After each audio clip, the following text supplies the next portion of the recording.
Gentlemen, how are you guys doing today? How does everybody feel? Does everybody feel good? Everybody feels good? Yeah. You guys look really great. I mean, you guys look honestly, I think this is the most attractive class that's in here. Today I'm here, me and my colleagues here. We're here to talk about being liked. We're here to talk about being liked. How many people here, by raising your hands, has a Facebook account? Raise your hand. Okay. We're going to do a small little exercise. I want everyone to take 1 second, stop what you're doing, and look at what you have on today. Just look at what you have on today, right? And, okay, if you were to take a picture, if I were to take a picture of everyone here right now and put it up on Facebook, how many likes do you think you would get? How many people think they would get 5 likes? Raise your hand. Okay. How many people think you'd get 10 likes? Okay. All right. How many people think they'd get 15 likes? At least, right? 20 likes. This guy's going 35 likes. Okay. Today, we're here to talk about liking. By understanding the human psychology behind these techniques, you will be able to employ them in a conscious manner and turn them into persuasive tools. We're going to teach you today how to be liked, how to get people to like you more. In the case of my friend here, from the Wolf of Wall Street, Leonardo DiCaprio was liked. People liked him. That's why they wanted to work for the company.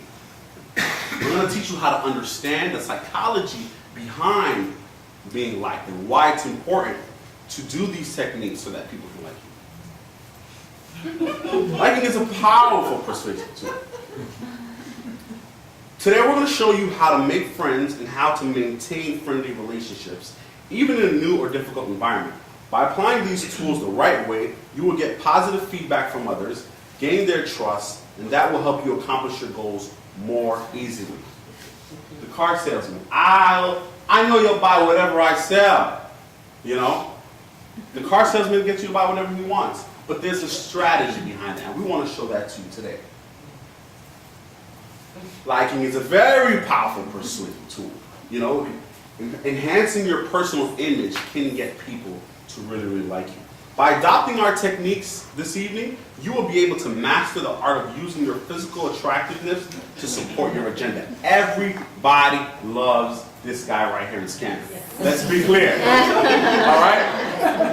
I mean, Jake is the man, right? Some women watch the show just to see Jake, right? Today we're going to show you why it's important to have a guy like Jake sitting on a mattress, and why most of the women in here would probably buy the mattress, because Jake is sitting on this. I'm going to hand it over to Dr. Denise. Okay, hello everybody. So, it's obvious why I'm presenting the topic about the physical attractiveness. I am a social scientist, doctor of philosophy, and this is what we do, you know. We tend to tell you things which are kind of like common sense, but we can prove them scientifically. Well, why do we need to do that? Because we are all ashamed to admit that it works. So I will show you how physical attractiveness works. We have already seen it last week on the example of Kennedy and Nixon. Obviously, the people who saw Kennedy were so captivated by his good looks, by him doing a good image, that they voted for him. Whereas those people who are merely concentrating on the ratio were choosing for Nixon. Now, I'm not talking about that physical attractiveness will win you every situation. We all knew what happened after the Kennedy who became the president. But it can gain you the points you need, maybe 10–20%, which you actually need. And this is what these guys are going for. The undecided voters, the buyers who are not so sure, the consumers, but also your colleagues. So enhancing physical attractiveness, which every one of us has, can really help you to get to your point. And I'll show you how even the top level people use it. Who would you think of as being physically attractive? Would you think it's kids? Would you think it's older people? Or even people who are in jail? We will have a look at it. Behavioral psychology research proved us that actually it can be anybody. The physical attractiveness concept can be applied to job applicants.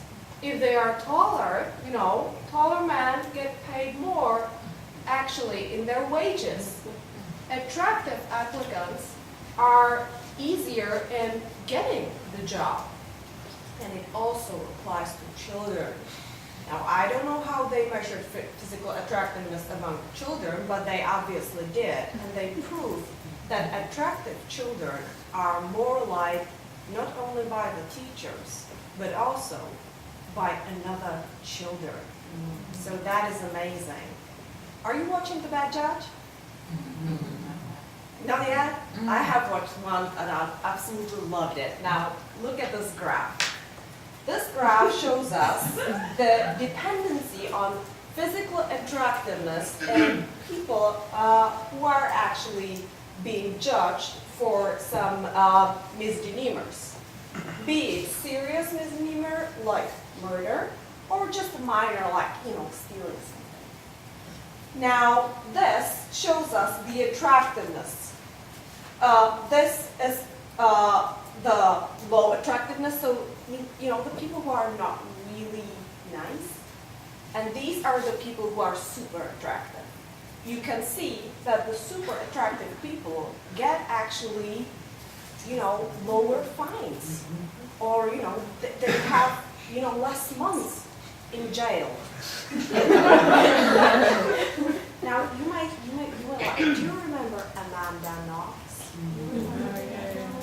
Do you remember her boyfriend's name as well? He wasn't probably that kind of cute. So she got sentenced. She is in jail. But what she did also, she sold her story. So a Hollywood movie is being made on her.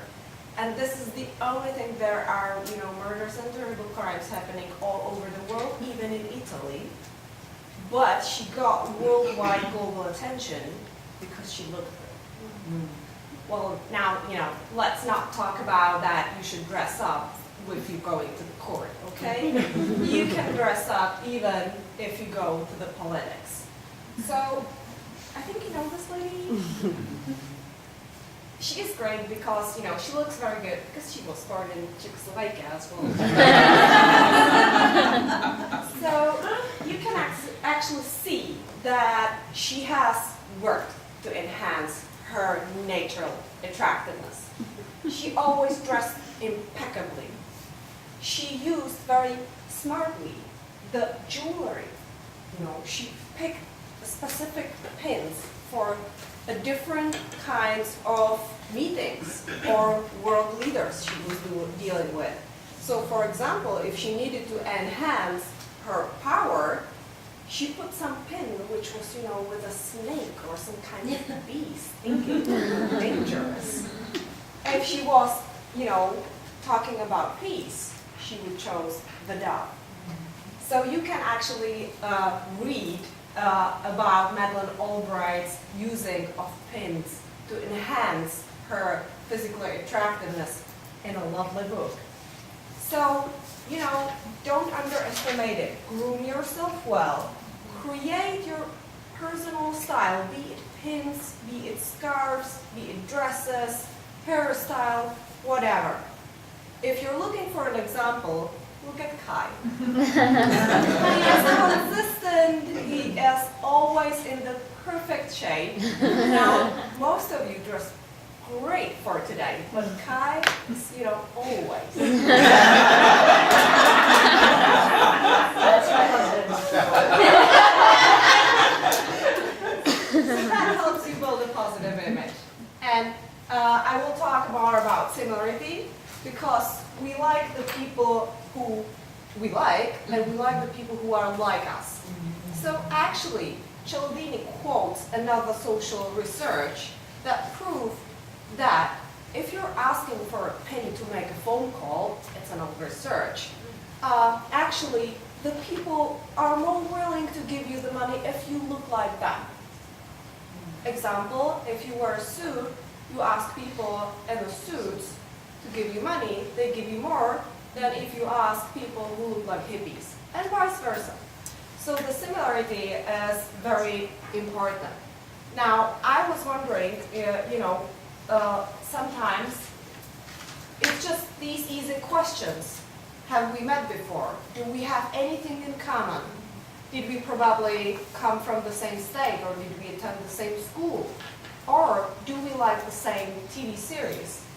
I look at my teammates and I was wondering, is there anything that we could have in common? So Sam, hi, how are you? Where are you from? From Brooklyn. Oh, from Brooklyn, Yeah. really? Oh, my good friends live there. Oh, really? That's Come over amazing. sometime. Oh yeah, definitely. Great, I'd love to. Wait, where are you from? I'm from Shanghai, China. Oh, Shanghai. Oh, I was there 8 years ago. I had the best noodles there. It's fantastic. Wow, I love it. The trick is, it has to be true. This is true. I have no to wait. So, I'm going to talk about 2 more principles of liking. Start by familiarity. So I want to quote this research that they have done.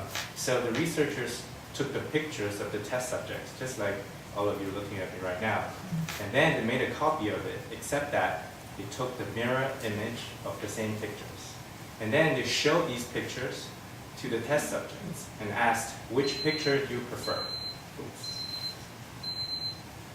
And predominantly, everyone liked the picture that's the mirror image.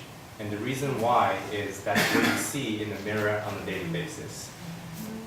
So the takeaway from this is that we like what's familiar. We like what looks familiar. We like what sounds familiar.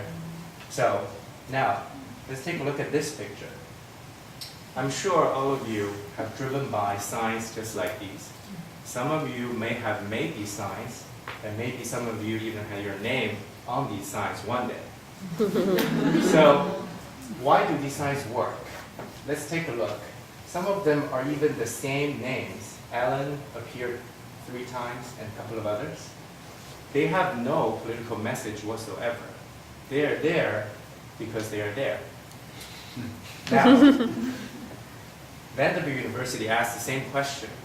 They made a sign for Mr. Ben Griffin. And they put this sign in the neighborhood and invited a bunch of test subjects to look at the sign. So, the experiment group drove by this sign on a daily basis because it's on their way to work. The control group are the people who did not. At the end of the month, these 2 groups were invited back to complete a survey. The question was simple. List your top 3 candidates. And then probably it's not surprising that the experiment group had 10% more people who thought Ben Griffin would be the top 3 choices. Now, who is Ben Griffin? Ben Griffin is nobody. He's fictitious. It's a name Vanderbilt University made up for this research alone. But we liked him anyways. So going back to the yard sign picture, familiarity enhances liking. And how do we use it to our advantage? Obviously, we need to build attractiveness, as my colleague has already mentioned earlier, and then increase our exposure as much as possible because we like what's familiar. Now, before I go on to the next slide, I just want to say, all of you, I really, really enjoyed your presentation.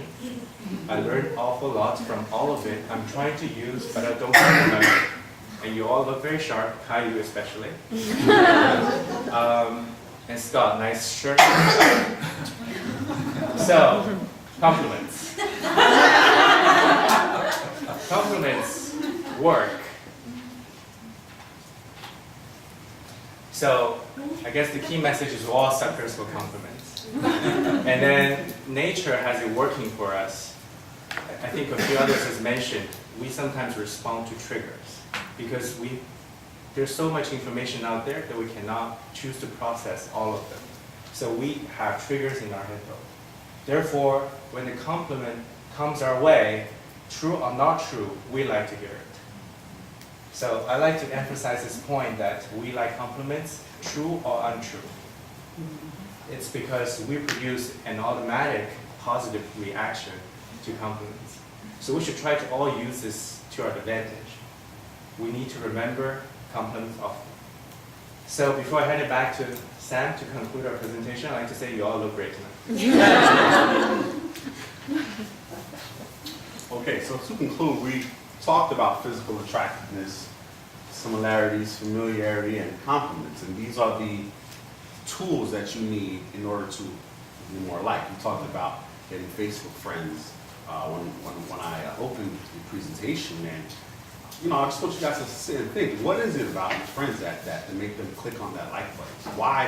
Why? Is it because you're so attractive, or is it because they enjoy your company, or is it because they just say, hey, you know what, Chris put a picture up of him and his friends, I'm just gonna like it. What gets people to like you? And these are the tools. These are the things that gets people to say, hey, you know what, I like Seth, he's a cool guy. And I actually do like Seth. So there's, just to double back, there are a few strategies, and we just want to go back and talk about enhancing your personal image. We've seen the picture of Jake, right? He's in the gym, right? He looks good. He understands that if he's going to be in front of national television, he's going to play that role. He has to, he has to have that image. He has to look a certain way, and people are going to perceive him in the way that he looks. You have to identify what you have in common with other people. Dr. Denisa talked about identifying, hey, Sam, you're from Brooklyn? Oh, that's hilarious because I have a friend in Brooklyn. Matter of fact, I'm going to Brooklyn tonight. No way. Hey, tomorrow I'm having a potluck. If you're in Brooklyn, why don't you come? Sure. Automatically, she's identifying